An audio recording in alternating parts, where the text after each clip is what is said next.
Before we begin, I want you to think of a nostalgic game you own. Not a stereotypical one either. No Halo, no COD, no Destiny, no Minecraft. Got it? Good. What exactly makes it so good? Like, the gameplay probably isn't good, the story is forgettable, and the graphics look like a visual representation of a brain hemorrhage. Keep holding on to that thought. Hey guys, Happy Hot Sauce here, coming at you hot and heavy, and today we're going to be taking a look at an old nostalgic game that I fell in love with. I wanted to talk about this game for a while, but I never got around to doing it because, you know, college. Now that I have a lot more free time in my hand, I'm willing to strap down and get into making more videos. So please, enjoy this video about the Force Unleashed.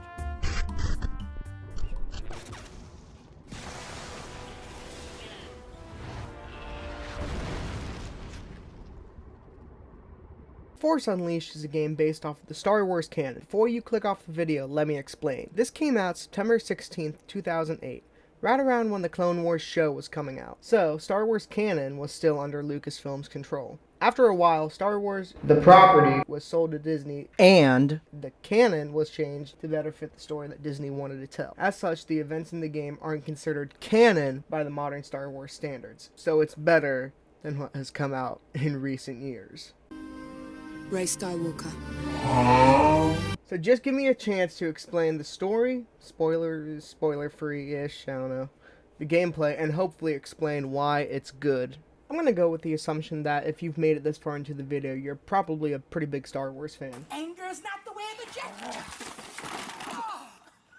Jedi. Also, now that I've acknowledged you, make sure to leave your comments on this video. I read them all. Hey, also, while you're down there, why don't you leave a like? Only if you like it, though. So, in order to stay at least a little spoiler-free, I will lightly go over the main story beats and into detail about the first mission. But there will be footage throughout which I will give no context for, so good luck. The main story follows Darth Vader's secret apprentice, codenamed Starkiller, as he hunts down the remaining Jedi throughout the galaxy. He travels. He goes on a spiritual awakening. He has his ups. He has his downs. Some enemies become friends. Some friends become enemies. Some friends become enemies. Some enemies become friends. Yeah? You get it. Now that we got that out of the way, let's move on to the first mission. See, what this game makes very clear to you is that you really aren't in any danger. And to push this feeling, you start the level by playing as Darth Vader himself, leading a planetary conquest. So yeah, you're not really supposed to die. God damn, I fucking love it! But while you are this powerful, it is only a fraction of how powerful you will be, and it proves this over and over and over again. That's going to lead me into talking about the next segment, the gameplay. See, this game is pretty cool. It gives you the perspective of the most powerful thing on the map.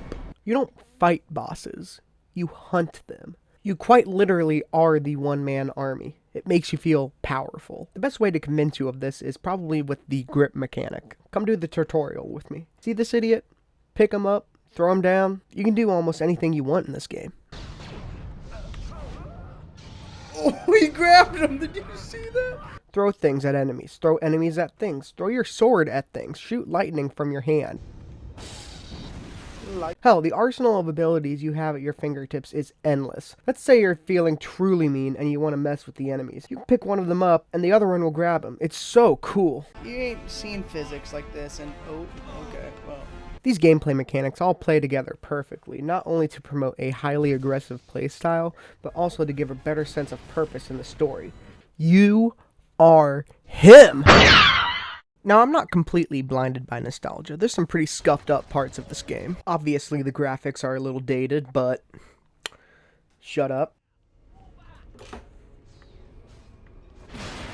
Damn! But also the gameplay can feel stale at times. This is the problem with feeling like a god amongst men. Everything seems weak. Except for these fuckers. Not just that, but finishing combos for bosses always repeat exactly. It's never new. But all in all, those are pretty minor nitpicks and shouldn't take away from the experience anyways. This game is meant to be a power trip after all, and it should feel a little easy at times. Not everything is meant to be a Dark Souls-born game. And not everyone is supposed to stick around to the end of the video, but you did, and that makes me forever grateful.